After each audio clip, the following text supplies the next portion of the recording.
বাড়ি আমার মেলা কাজ রয়েছে। এ ভাই তোর কাছে কাজটাই বড় হয়ে গেল। তোর বোনের বাপ বেঁচে নেই, মা বেঁচে নেই, তোরা দুই ভাই ছাড়া দেখবে কিটা? না এই আমি জাতি পারবো না, তাই আমার কাজ আছে। আর তোর এত মাথা ব্যথা কেন রে? আমাদের বোন আমরা বুঝবানে। যা যা তুই আনতে বাড়ি যা। এ ভাই তোরা না গেলে যাবে কিটা?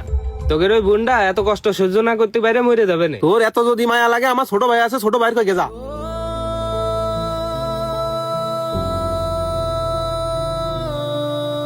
এ ছোট ভাই, ছোট ভাই, এ ভাই হ্যাঁ কিডারে? একটু তাড়াতাড়ি বেরো, তাড়াতাড়ি বেরো। ও সুলতান, কি হয়েছে বল? তোর বোনের ওরা মেরে ফেলাই দিলে, তাড়াতাড়ি চল। কারা মেরে ফেল? আরে ও শ্বশুর বাড়ির লোক আর ওর জামাইও।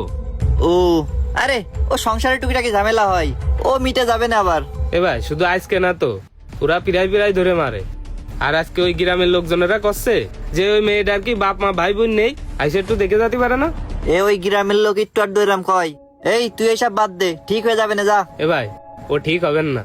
আর আমি ওই গ্রামে কাজে গেলাম, তা কি অপমান আর কি মারধরটা যে করতেছে সেমনিটার।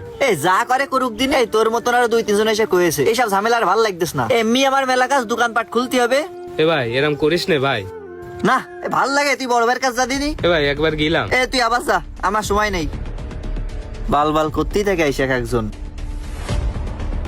এ বড় ভাই, বড় ভাই, এ আরেকবার শোন ভাই। এ দূর বাল, তুই আবার আইছিস কি? আমি আমার ছোট ভাই কি কলে? ভাই ও তো কলে যাবে না, তুই চল ভাই, আমি যাচ্ছি তোর সাথে। আমি কলাম না, আমার কাজ আছে, আমি যেতে পারবো না।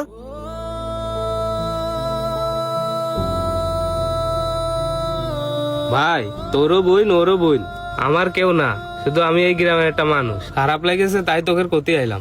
এখন তোকের বোন, তোরা যা পারবি তাই কর। কাকা, আমার চাচার আর আমার আব্বার কারো যাওয়া লাগবে না, আপনি যান, আমি গুছায় আসতেছি। ও ভাই ভাই, ও ভাই ভাই, আপনার বোন গলায় দড়ি দিয়েছে। কি ভাই? এই হসপিটালে নিয়ে যাচ্ছে এখন। ভাই ভাই তুই তাড়াতাড়ি চল। এই চাচা, ওই আব্বা দাঁড়াও, কোনে দৌড় দেখাতে যাচ্ছাও? কোনে যাচ্ছেন দৌড়ে? বুনির দেখতি আপনাকে বুন আছে? এখন দৌড় দুলকে পড়তেছে যখন শুনেছেন বোন গলায় দড়ি দিয়েছে। এতদিন একের পর এক লোক বাড়ির পরে আইছে, আইসে গেছে আপনার বুড়ে তার শ্বশুর বাড়ি থেকে নির্যাতন করে মারধর করে, তখন তো আপনারা জাননি। কেন জাননি? কারণ এই বাড়ির এই জমি থেকে, মাটির এই জমি থেকে কিছু শতাংশ জমি আপনার ওই বুন পাবে, আর ওই জমি বুনডে দেবেন না বলে আপনারা বুনির খোঁজ নেন না। ওই যে ওই চাচা কলে যে আপনাকে বুনির ওই শ্বশুর বাড়ি থেকে মারধর করে নির্যাতন করে একটু যাওয়ার জন্য, আপনারা ওই লোকটারে একবার এই দৌড়ে পাঠাচ্ছেন, একবার ওই দৌড়ে পাঠাচ্ছেন। কেন? ওই লোকটা দায় থেকে গেছে, ওই লোকটা আপনাদের বুনির মারধর খাওয়া দেখে আপনাদের কাছে ক্ষতি আইছে। হাই রে, এখন ধরো তুলতে বইতেছে যখন মুন মৃত্যুর সাথে পাঙ্গা লড়তেছে, বাড়ি বসে থাকবেন, একটাও যাবেন না।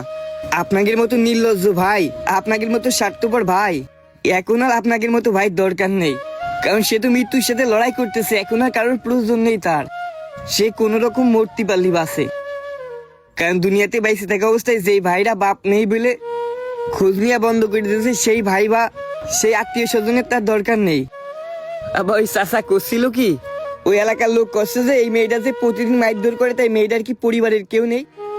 ওর কি ভাই নেই? মেয়েটার কি বাপ চাচা নেই যারা এসে একটু খোঁজ নেবে, মেয়েটার পাশে দাঁড়াবে? আবার এই যে বুইন্ডার বিয়ে দিয়ে পর করে দিলেন। ওর শ্বশুর বাড়ি বিভিন্ন মানুষের কথা, বিভিন্ন পেশার কখন বেশি আসে জানেন? যখন তারা বুঝতে পারে যে এই মেয়েটার তো বাপ মা খোঁজ নিচ্ছে না, ভাই ব্রাদার খোঁজ নিচ্ছে না, বুইন্ডা খোঁজ নিচ্ছে না, এ তো দুনিয়ায় কেউ নেই, এ দড়ি যাইতে, তখন ওরও পায়ে বসে, তখন ওর ওই মেয়েটার প্রতি বেশি অত্যাচার করে।